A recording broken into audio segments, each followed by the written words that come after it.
నమస్తే, welcome to of the record. నేను సింధు.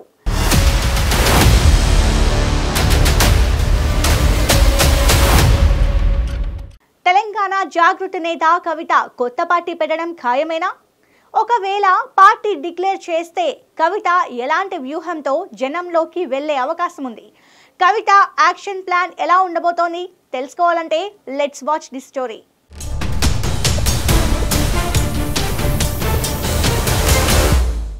తెలంగాణ రాజకీయాల్లో కీలకంగా మారబోతున్నారు కల్వకుంట్ల కవిత.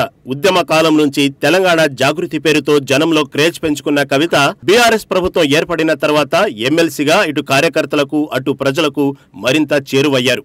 అయితే బీఆర్ఎస్ లో జరిగిన అనుకోని పరిణామాలతో ఆమె పార్టీ నుంచి బయటకు వచ్చారు. ఇప్పుడు సొంతగా పార్టీ పెట్టే పనిలో బిజీగా ఉన్నారు కవిత.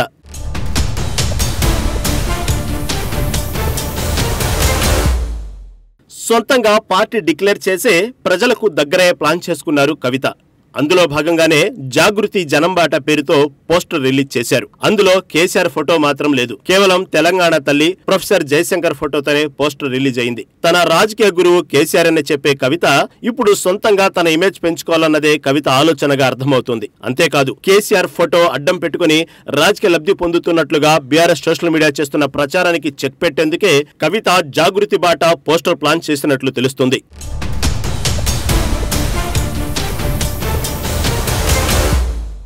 ఇక జాగృతి జనంబాట పేరుతో తెలంగాణలోని 119 నియోజకవర్గాలను చుట్టేసేలా అన్ని జిల్లాల్లో కవిత ప్లాన్ చేశారు.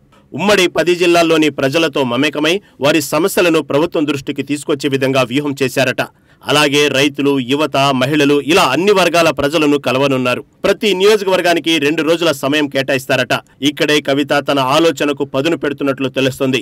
ఎమ్మెల్సీ పదవికి రాజీనామా చేయకముందు కొన్ని జిల్లాల్లో పర్యటించారు కవిత. పేరుకి జాగృతి కార్యకర్తలను యాక్టివేట్ చేయడం అనేది అందరికీ చెప్పినా అసలు లక్ష్యం వేరుగా అప్పట్లోనే ప్రచారం జరిగింది.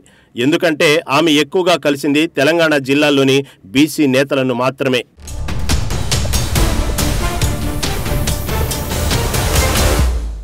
బీసీ సామాజిక వర్గాల్లో బలమైన ఓటు బ్యాంకున్న ముదిరాజు, మున్నూరు కాపు, యాదవ, గౌడ సామాజిక వర్గాలను కవిత టార్గెట్ చేస్తున్నట్లు తెలుస్తోంది. ఇప్పటికే పలు పార్టీల్లోని నేతలు అంతర్గత పోరుతో పదవులు రాక ఇబ్బంది పడుతున్నారు. అలాంటి వారినే ముఖ్యంగా కవిత ఎంచుకున్నారట. వారికి తాను పెట్టబోయే పార్టీలో కీలక పదవులు ఇస్తానంటూ రాయబారాలు కూడా పంపుతున్నట్లు ప్రచారం జరుగుతోంది. ముఖ్యంగా కాంగ్రెస్, బీజేపీ నేతలనే ఆమె లక్ష్యంగా పెట్టుకున్నట్లు విశ్లేషకులు భావిస్తున్నారు. ఎందుకంటే బీజేపీలో పాత కొత్త నేతల మధ్య చాలా గ్యాప్ పెరుగుతోంది. ముఖ్యంగా బండి సంజయ్, ఈటెల రాజేందర్ వర్గాల మధ్య మాటల యుద్ధం రచ్చకెక్కింది.